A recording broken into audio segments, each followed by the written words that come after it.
before the situation occurred in South Carolina or wherever.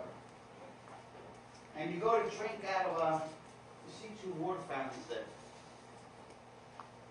And you drink out of this one because it looks cleaner. So what do they say?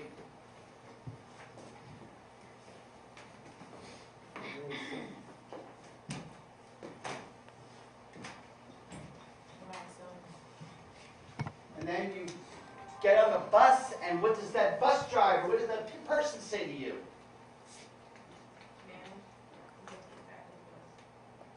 And then you go home, and you find your husband's dick in another one. That's the shit you bring to your monologue. Not the fucking words in the play. Hit it. It was partly my fault. His dick is in another woman. I mean, I'm the one who came home early. It's not just his dick. It's 400 fucking years. There he was. Go after him. Or at least there his ass was, because that's pretty much all I could see. No, wait, I can see his ass, pair of legs wrapped around his waist. And I remember standing there just thinking. Conceived a child. Not yours. Better not fucking on my grandmother's dining room table.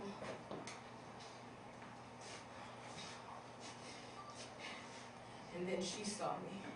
And there was all kinds of, oh my God, Richard, and a whole lot of reaching around for clothes that nobody could find.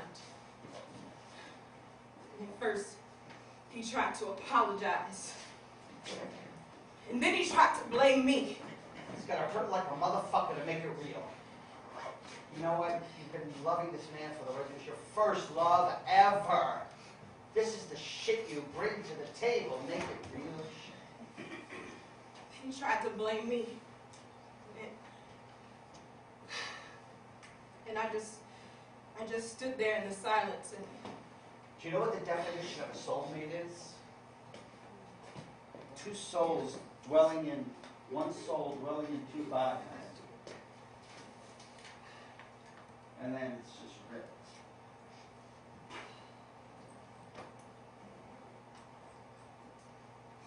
First he tried to blame me. Said it was my fault. And I just stood there and I looked at him because he thought I was going to throw some kind of fit or yell or scream or... But I didn't.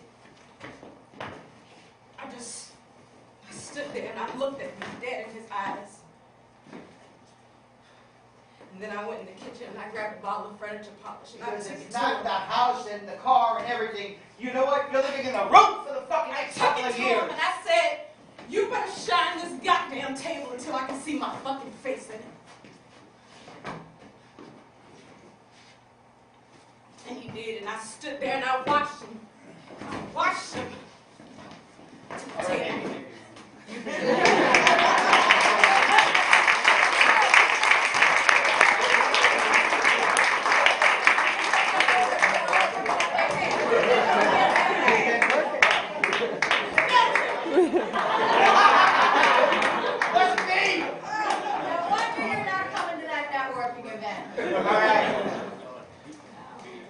One thing it's about, like it says, it's about bringing strong choices, strong, bold choices to that table.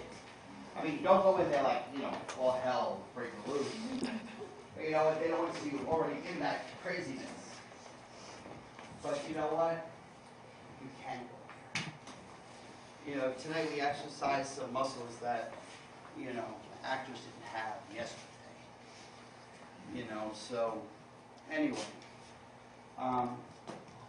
Who's going to this networking thing? Come on! You mean you're just gonna go home the rest of the year? And do what? You what? Let him go home. I'm hungry.